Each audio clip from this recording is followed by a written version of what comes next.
देख रहे हैं गोरखधंधा अब्रार कुरैशी के साथ। अस्सलाम वालेकुम तमाम देखने वालों को। आप देख रहे हैं गोरखधंधा अब्रार कुरैशी। एक तवील अरसे के बाद, पेंडेमिक के बाद आपसे मुखातब हो रहा हूँ। एक ऐसी शख्सियत जो कि इन दिनों मीडिया के अंदर रोज़ाना आप उनको देखते हैं। ये लियारी क्या है, ये पाकिस्तान पीपल्स पार्टी क्या है, ये आसिफ अली जरदारी की सेहत के बारे में बात करें या उनकी हैसियत के बारे में बात करें। वो लियारी जहाँ पे मछेरों का बसेरा हुआ, वो लियारी जिसके अंदर बानी पाकिस्तान कायद आज़म मोहम्मद अली जिन्ना रहते थे। क्या ये लियारी इंसानों की बस्ती है या वैश्यों की, जहाँ पे लोगों को मारा गया, ये नो गो एरिया बना?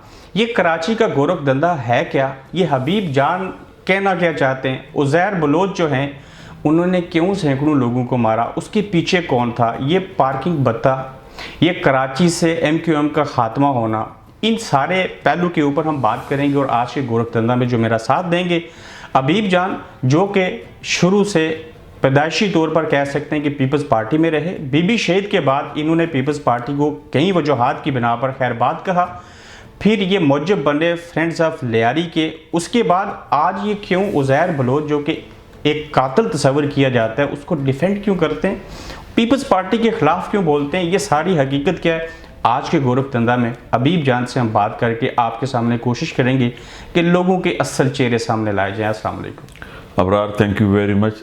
आपका नाम अच्छा है प्रोग्राम का, गोरखधंधा। सही, बिल्कुल, I love that. Thank you very much. Welcome. Habib Jaan Sahab, हबीब जान तो समझ आती है, ये साथ में बलोच क्यों लिखते हैं आप? नहीं, एक्चुअली पाकिस्तान में जो रिवायत चल पड़ी है कि दुख के साथ कहना पड़ता है कि आज भी हम बैसित कौम मजबूत और एक नहीं है, हम मुंतशिर लोग हैं। तो कोई पिंडा बड़ा चौधरी है, कोई मलिक है, कोई ख्वाजा है, कोई सिद्दीकी है, कोई रिजवी है, कोई जैदी है। तो अपनी इन चीज़ों की एक ऐसी अहमियत है।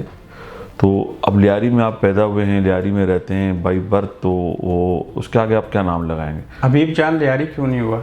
नहीं, तो अब मेरा जो फेसबुक आईडी हबीब जान लियारी है, ट्विटर भी मेरा हबीब जान लियारी ठीक हो है। गया। I love Lyari, I born there, and वो मेरी धरती है, मेरी माँ है। और पाकिस्तान से प्यार की जो बेसिक बुनियाद शुरुआत है मेरी, वो लियारी है। वो लियारी है। हबीब जान साहब, आपका असल में तारफ़ क्या है? अबू अजदाद क्या करते थे? अल्हम्दुलिल्लाह, अंग्रेज़ कहता है DNA, तो मुझे फ़ख्र है कि मेरा DNA बहुत सुपर डुपर है। वहाँ कोई मुनाफिकत नहीं है, कोई मिलावट नहीं है और कोई बेईमानी नहीं है। हमारे DNA में वफ़ादारी है, दोस्ती यारी की अहमियत है। और मेरे नबी सल्लल्लाहु अलैहि वसल्लम ने जो फरमाया है कि बेहतर इंसान वही है जो सच बोले, वफ़ादारी करे, अपनी ज़मीन से मोहब्बत करे, और वही हम चीज़ को कोशिश करते हैं कि उसमें कि हमसे गलती ना हो जाए। बाकी दुख के साथ कहना पड़ता है कि अब अपनी वफ़ादारियों को, सच बोलने को, ईमानदारी को साबित करने के लिए लोगों को कस्में खानी पड़ती हैं कि बदकिस्मती से मेरा मुल्क पाकिस्तान दुनिया में बेईमानी के नंबर पे टॉप पे आता है। टॉप पे आते हैं। वालिद साहब क्या करते थे? मेरे वालिद साहब माशाल्लाह मस्कत आर्मी में थे। उनका इंतकाल भी मस्कत छुट्टियों पे थे, और एक शरीफ इंसान थे। और उस ज़माने में ग्वादर से आर्मी की भर्ती हुआ करती थी, अब जाके ख़त्म हुई है। और मैं, अच्छा सवाल किया आपने, मुतालबा करूँगा मौजूदा हुकूमत से कि ओमान से रवाबित को बहाल रखें, ताकि मस्कत में इस वक्त 70% जो फ़ौज का हिस्सा हैं वो बलूचिस्तान के लोग हैं, लियारी के लोग हैं, पुलिस और आर्मी में। सही। तो पता नहीं ये सिलसिला क्यों रुक गया। इसी तरह दुबई में, तो ये अच्छा सवाल है बरा आपने कहा कि पाकिस्तान की खारजा पॉलिसी ऐसी हो कि हमारे लोगों को वहाँ पे एडजस्ट किया जाए। नहीं, ये हमारे जब एग्रीमेंट हुआ था उस ज़माने में, जब ग्वादर की बात हुई थी, तो ग्वादर का बाकायदा मस्कत का एक वफ्द आया करता था साल में एक बार। अच्छा। जो लोगों को भर्ती करता था। ये कब तक रहा? ये मेरा ख्याल है 74-5 तक रहा। That's good. और वालिद के इंतकाल के बाद मुझे भी ऑफ़र हुई थी अल्हम्दुलिल्लाह ओमान की आर्मी में, अच्छा। लेकिन बदकिस्मती से फैमिली बड़ी थी और वालदा मुझे अपनी नज़रों से दूर रखना नहीं चाहती थी। कितने अल्लाह भाई के हैं आप? हम 6 भाई हैं, इसमें एक शहीद हुआ है 2015 में। तो अल्लाह के हर काम में मसलियत होती है, लेकिन मैं मस्कत की आर्मी में तो कोई रोल अदा नहीं कर सका। अपने वालिद की वफ़ात के वजह जो सन कोटा होता है वो प्रीफर करते हैं। सही। मेरे वालिद का बहुत यंग एज में हार्ट अटैक हुआ था। He was just only 42। शायद अल्लाह ने हमें वालदा को क्या ऐसी चीज़ आई दिमाग में, तो हमने वो आर्मी वाला रोल मस्कत में तो अदा नहीं किया, लेकिन लियारी में किया। हमने पाकिस्तान के माशी अब कराची में किया। लियारी नहीं कहूँगा मैं, कराची को देखता हूँ, कहूँगा। क्योंकि कराची हमसे है, हम कराची की माँ हैं। ठीक लियारी हो गया। अगर आप कराची की माँ हैं, लियारी में पैदा हुए, जवान हुए, आज भी वहीं भी आबो जदाद सारा कुछ है, बिल्कुल। ये जो लियारी है वाकई कायद-ए-आज़म बानी पाकिस्तान वहीं के रहने वाले थे? ये तो तारीख को आप खंगालें, कायद-ए-आज़म साहब ने जो अपनी इब्तिदाई स्कूल पढ़ी, इत्तफाक से मैं उनकी सीट पे तो नहीं बैठा, लेकिन उस क्लास में हर बेंच पे हम बैठे हैं जहाँ कायद-ए-आज़म पढ़े। जी हाँ। CMS स्कूल का नाम था, वहाँ हमने पढ़ा है। हो सकता है कोई ना कोई डेस्क उनका होगा ताकि थोड़ा बहुत करंट हमने काम में एनर्जेटिक वहाँ से भी मिला है। और वज़ीर मेंशन कराची खारदर की उनकी रहायशगाह है, हर साल 14 अगस्त को वहाँ चरागाह होता है। आज भी उनकी वहाँ बाकियात पड़ी हुई हैं, उनकी कुर्सी, उनका टेबल, उनकी अलमारी, उनकी किताबें, और उनके जो वालिदैन थे उनका घर, वही आबाई घर, उनके कारोबार के बारे में। तो कायद-ए-आज़म एक वो और एक पुरानी जगह और चाकीवाड़ा नंबर 2 पर, हाँ, वो एक जहाँ पे चश्मा हुआ करता था, जहाँ पे जमात खाना था, आज भी उस बिल्डिंग पे लिखा हुआ है। तो मैं हुकूमत से दरख्वास्त करूँगा, हुकूमत ने क्या करना है, ये हमारा वर्षा है। लेकिन कायद तो के वो ऐसे ही पड़ा हुआ है। बस सर क्या बोले हम। ठीक हो गया। आपका उज़ैर बलोच से क्या रिश्ता है? रिश्ता दिलेरी का है, बहादुरी का है और मट्टी की वफादारी का है। अब उस मट्टी को आप लियारी बोलें या पाकिस्तान बोलें, मैं आप पे छोड़ता हूँ। हम कहते हैं कि हमारा रिश्ता मट्टी से वफादारी का है, तो मट्टी से मुराद मेरा आबाई घर है जहाँ मैं पैदा हुआ हूँ। अब उस आबाई घर को आप पाकिस्तान कहते हैं, मैं कहता हूँ जिंदाबाद। लियारी कहते हैं, मैं कहता हूँ सब पे भारी। तो ये मेरा रिश्ता है। उज़ैर बलोच को मैंने महसूस किया, उससे पहले उज़ैर तो हमें वर्षे में मिला। अच्छा। मेरा ताल्लुक और मेरी सपोर्ट थी अब्दुल रहमान बलोच को, जिसको बाद में सरदार डिक्लेयर किया। कुछ लोग बुग़्ज़े लियारी में और अपनी दुकानदारी को ख़तरे में देखते हुए उसको डकैत कहते हैं, ले हमें उसे हम रहमान साहब के ऊपर भी आएंगे। अगर आपका रिश्ता उज़ैर बलोच से दलेरी और ईमानदारी का है, तो ये कौन सी दलेरी और ईमानदारी है कि एक कातिल को आप दलेर कह रहे हैं? देखें, अबरार जब तक आला अदालतें, गैर जानिबदार अदालतें साबित नहीं करती वो इनोसेंट है। उज़ैर बलोच के वालिद को किसने मारा था? वो तो बड़ा देखा भाला मामला था, पूरा इलाका गवाह था। तो यही वजह थी कि उन्होंने अपने वालिद के कातिल को सर जो था उससे फुटबॉल खेला था। देखें, ये एक ऐसा वाक़या है जिसकी मैंने हमेशा मजम्मत की है कि जो ये जिस तरह के वाक़यात हुए, जो वीडियो वगैरह बनी और चली, ये इसकी तहकीकात होनी चाहिए। मैं इसकी मजम्मत हमेशा करता हूँ कि इंसान का एक कत्ल पूरी इंसानियत कर सकता है। तो उज़ैर फिर कातिल हुए ना? नहीं, बात तो सुन लें ना सर, आप इतना जल्दी फैसला ना करें आप। अब वो मॉब यानी कि क्या कहते हैं, मजमे में कोई चीज़ हो जाती है तो उसमें आप किसी एक फ़र्द पे इल्ज़ाम नहीं लगा सकते। अब ये बात हकीकत है कि उज़ैर का लियारी पे कंट्रोल था, बड़े अच्छे तरीके से था। अब मरने वाला किसकी चोट से मरता है वो फैसला अदालतें करेंगी, गवाह करेंगे, लोग करेंगे। मैंने जहाँ तक सुना है, लोग कहते हैं हज़ारों लोग थे उस मजमे में जब ये वाक़या हुआ। अब वो वाक़या कैसे रूनुमा हुआ, उसके पीछे क्या महरिकात थे, कुछ चीज़ें मैं यहाँ बताना नहीं चाहता। ठीक हो गया। मैं चाहता हूँ कि कुछ चीज़ें अगर इलेक्शन बार बार मेरे मुंह में इलेक्शन आता है, जब कोई सुप्रीम कोर्ट का हाई प्रोफाइल कमीशन तश्कील दिया जाए फिर आएंगे, फिर उस पर बात हो। मैं इसके ऊपर भी आऊँगा कि उज़ैर बलोच का इख्तिताम क्या होगा। आप जो लोग बलोची अपने साथ बलोच लिखते हैं, कराची में पैदा हुए, आप खुद को महाजिर समझते हैं या पाकिस्तानी वहाँ का होने के नाते समझते हैं? वैसे तो सर हम सब महाजिर हैं, आप क्या मैं क्या, वो तो है। आदम जब जन्नत से निकाला गया तो महाजिर ठहरा। अब बदकिस्मती से हिजरत इंसान का मुकद्दर है। हम पाकिस्तान की वजह से, अब वो जमहूरियत कह लें, आमरीत कह लें, मजालिम कह लें, हम इंग्लैंड आ गए। अब मैं पाकिस्तान से इतनी मोहब्बत करता हूँ, मैं अपने बच्चों को हर साल भेजता हूँ पाकिस्तान, दो बार जाते हैं, अपनी ज़बान भी बोलते हैं। लेकिन मेरे मरने के बाद आप जानते हैं यहाँ की सिचुएशन, यहाँ का माहौल, वो नस्ल नहीं जाएगी। बच्चे कितने वहाँ जाएंगे नहीं जाएंगे, ये एक अलग मैटर है।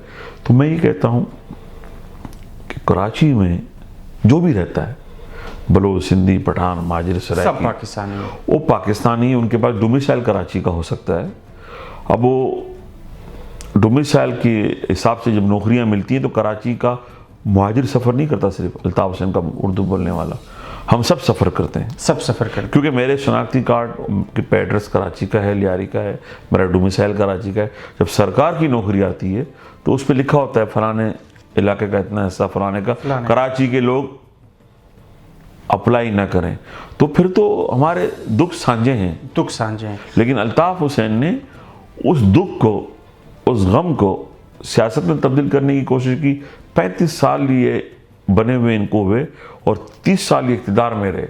अनफॉर्चुनेटली, बदकिस्मती से कभी इन्होंने उस मैटर को सॉर्ट आउट नहीं किया जो हकीकत थी, जो होना चाहिए था। जब ये पावर में आए तो इन्होंने 60-40 करके जान छोड़ा ली। अब 60-40 के कोटे में भी जो उन्होंने 40% लोग भर्ती किए, उर्दू बोलने वाले मेरिट पे भर्ती नहीं हुए, सारे बंदूक बरदार हुए। इसके ऊपर भी आएंगे, ये MQM क्या माजरा है। उज़ैर बलोच को कितने अरसे से जानते हैं? 10 साल हो गए। 10 साल हो गए। उससे पहले क्यों नहीं जानते थे उनको? उससे पहले उज़ैर मुझसे उम्र में छोटा है, और जैसे मैंने कहा कि मैं एक पॉलिटिकल एक्टिविटीज़ करता था लियारी में, और मैं फिर यहाँ आ गया लंदन।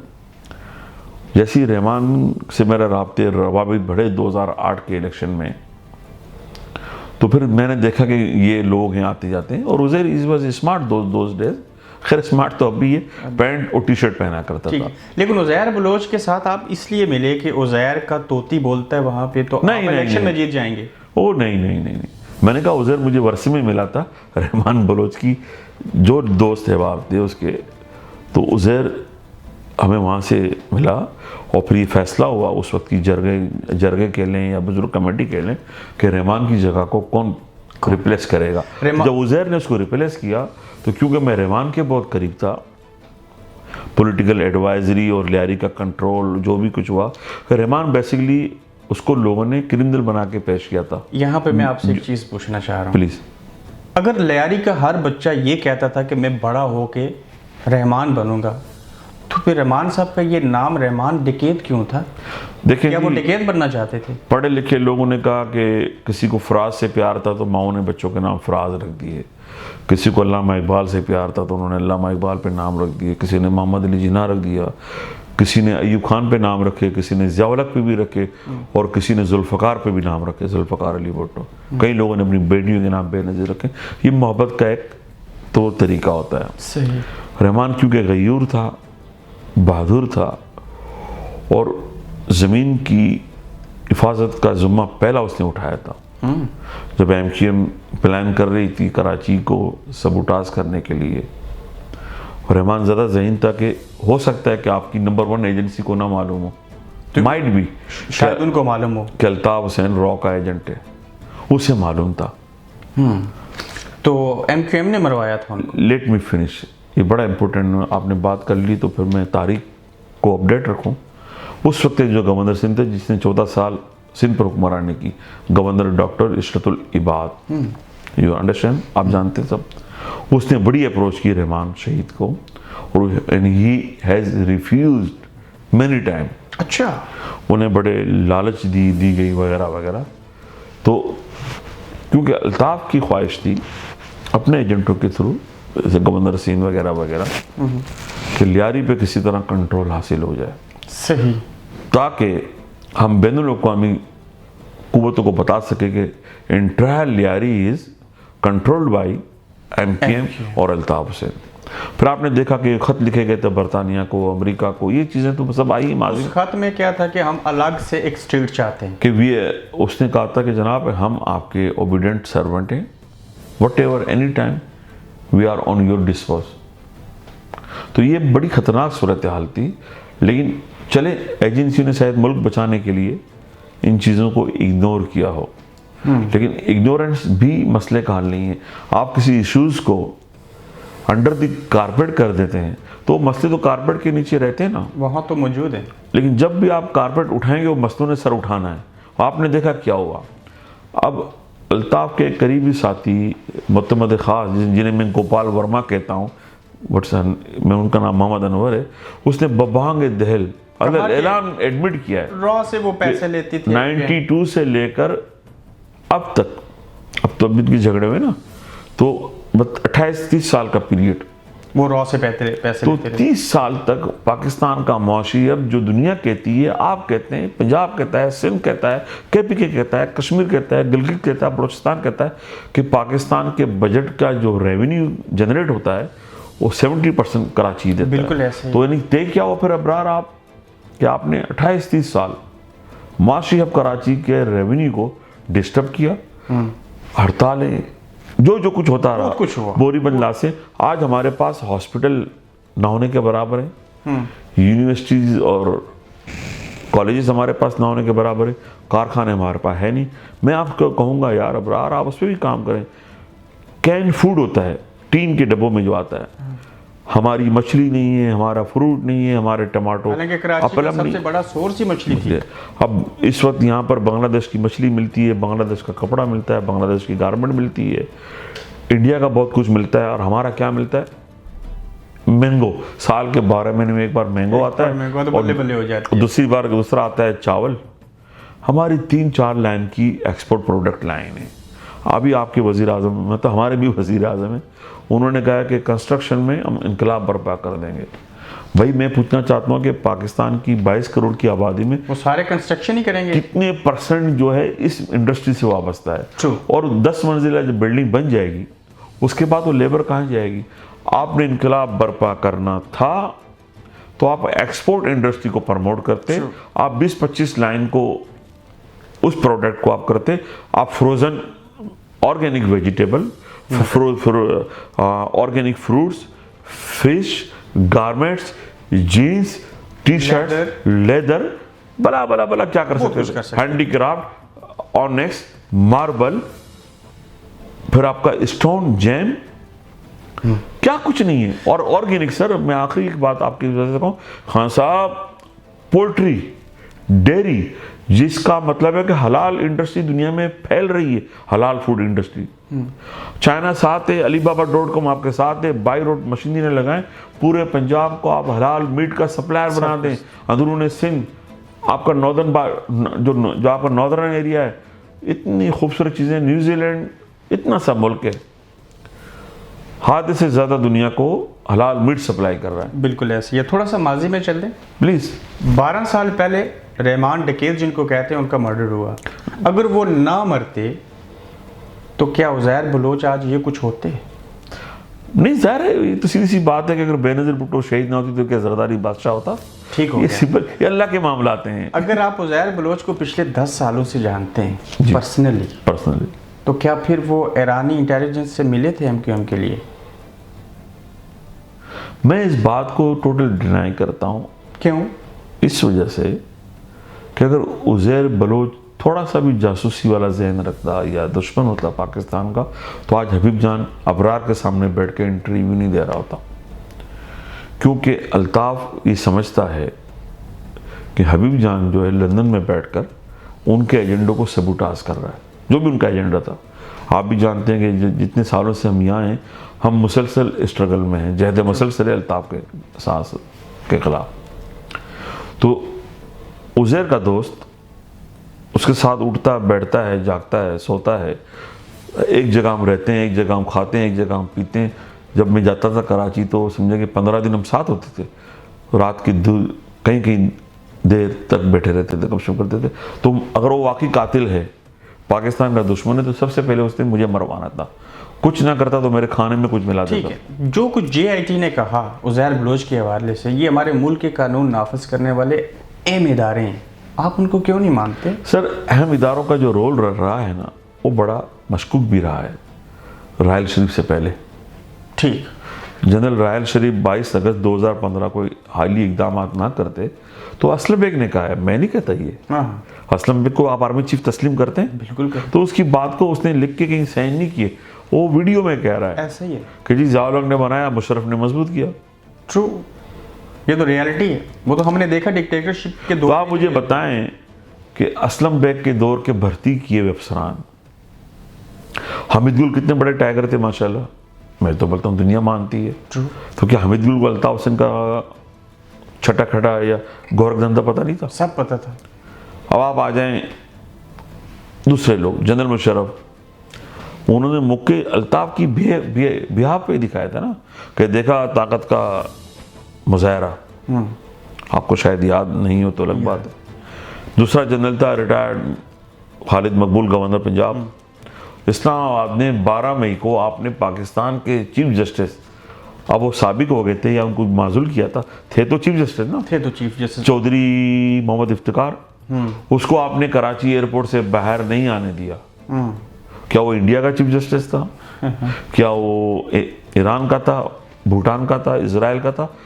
वो चीफ जस्टिस आपने देखा कि 8 घंटे तक वहां पे एयरपोर्ट के अंदर महबूस रहा, कैद रहा।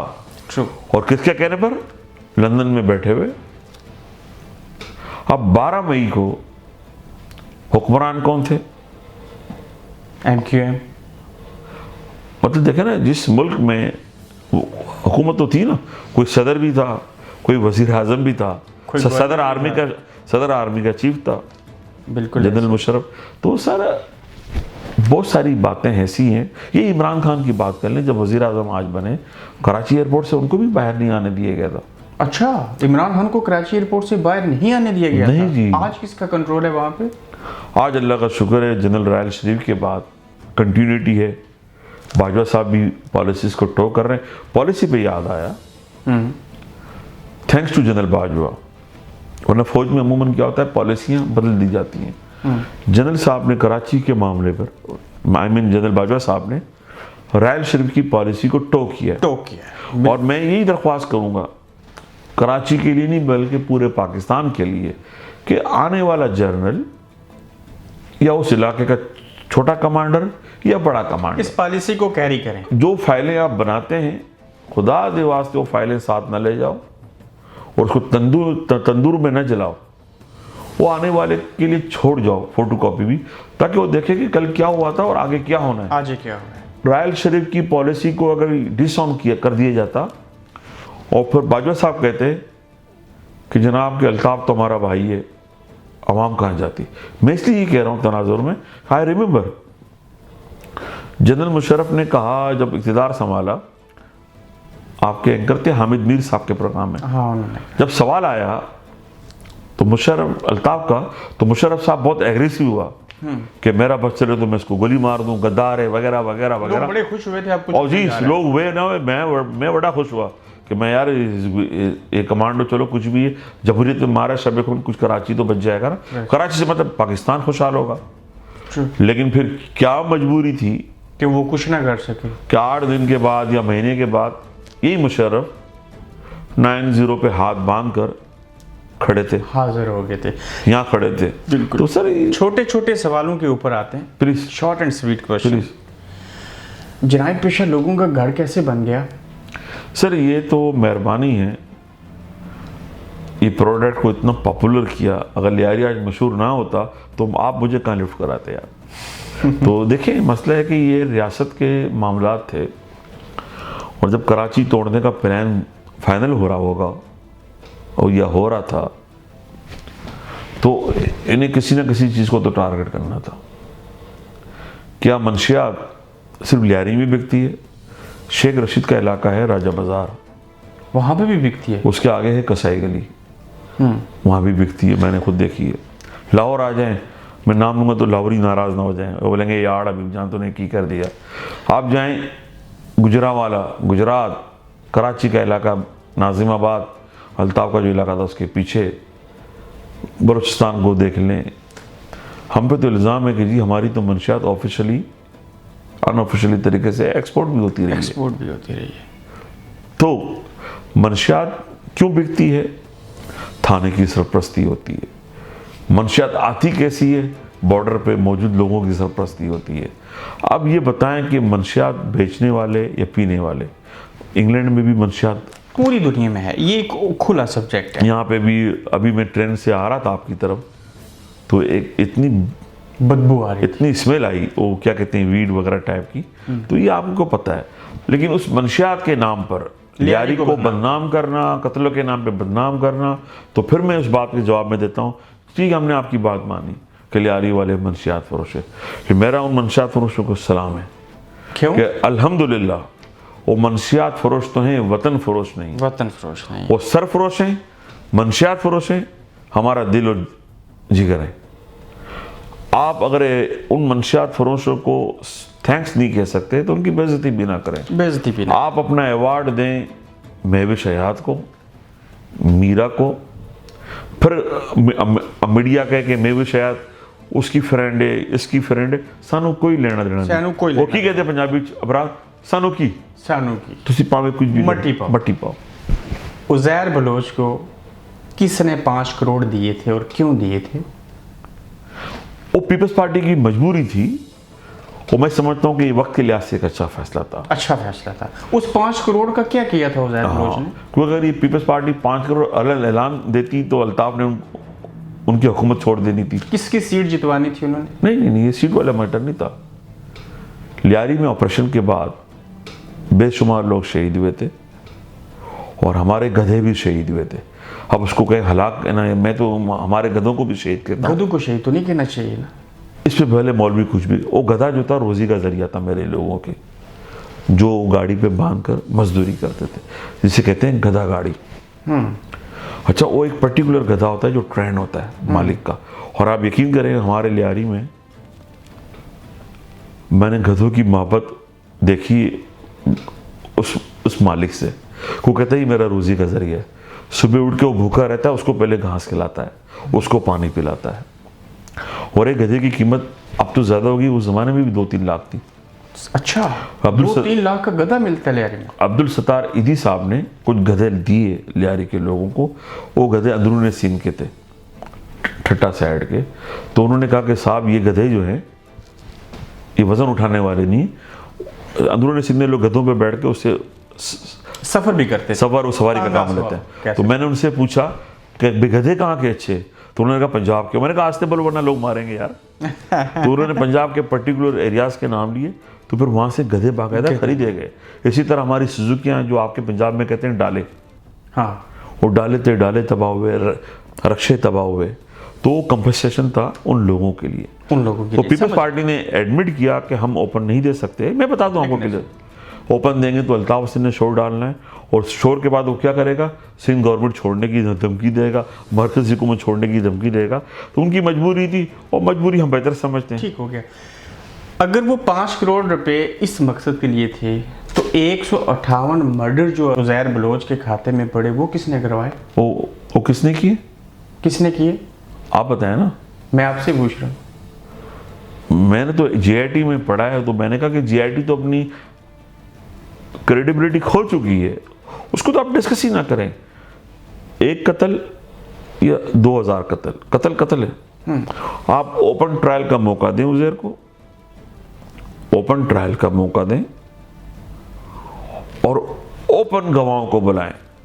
मैं इसके बाद तो कोई गुंजाइश नहीं रहती ना। अगर उज़ैर बलोच आज जेल में हैं, तो इनको क्या पड़ी थी कि दुबई से पाकिस्तान आके तो जेलों में चले जाएं? नहीं, वो तो इंटरपोल ने जो हरकतें हुई, इंटरपोल के जब वारंट निकाले इन्होंने, एक आम ख्याल था कि ये इस चीज़ को इतना ज़्यादा हाईलाइट नहीं करेंगे, क्योंकि वो कराची में जैसे ऑपरेशन जब मुसल्लत हुआ तो आपको तो पहले जाना पड़ेगा ऑपरेशन पे, कि जब अल्ताफ हुसैन का प्रेशर बहुत बड़ा जरदारी पर, और तो जरदारी ने रहमान मलिक को स्पेशल टास्क दिया और अपने दोस्त डॉक्टर जुल्फ़िकार मिर्ज़ा को अपनी पॉलिटिक्स से आउट किया।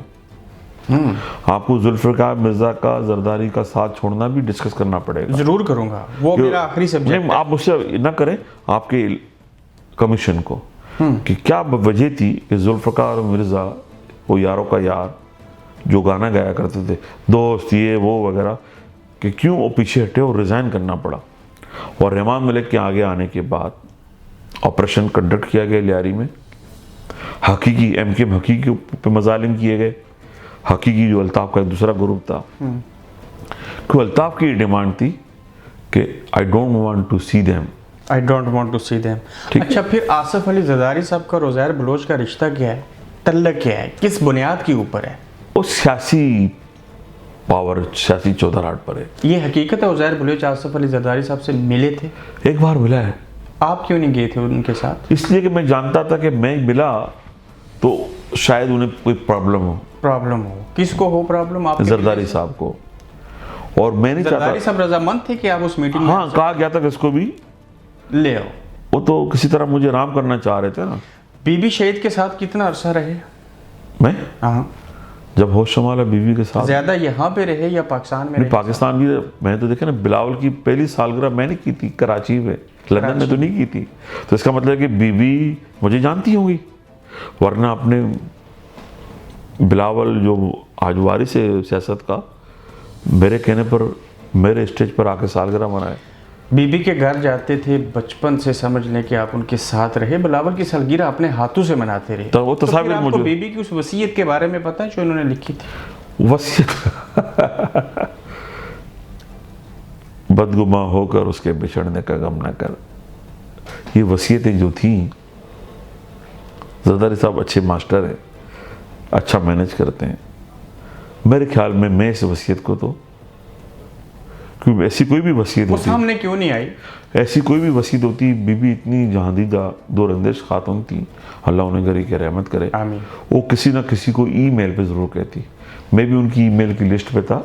उनकी 3 लिस्टें थी ईमेल की, टॉप प्रायोरिटी, सेकंड प्रायोरिटी और थर्ड प्रायोरिटी। आप किस में थे? मैं सेकंड प्रायोरिटी में था अल्हम्दुलिल्लाह। तो वो सुबह जब भी 4 बजे अपना खुलती तो रोज़ाना कोई न कोई में पॉलिसी लाइन होती थी। और फिर जो बीवी के करीब के लोग थे उस वक्त, अमीन फ़हीम साहब से मेरा बड़ा ताल्लुक़ रहा है, वो वास्ता रहा है, कभी उन्होंने जिक्र नहीं किया। अच्छा, इसकी मैं छोटी सी वजह बता दूं कि अमीन फ़हीम अक्सर बैरिस्टर सिबगतुल्लाह कादरी के यहाँ आया करते थे। आप जानते हैं बैरिस्टर सिबगतुल्लाह कादरी साहब को। तो वो कादरी साहब के घर जब ये अमीन फ़हीम साहब आते थे, उनको हम कहते थे डाटा साईं। तो तीसरा शख्स में ही होता था कादरी साहब के घर, बस चौथा कोई नहीं होता था। तो वहाँ बहुत सारी बातें होती थी, इतनी सारी बातें होती थी, काफी सारे फैमिली मैटर जानते थे बीबी शहीद की फैमिली के हवाले से। यस।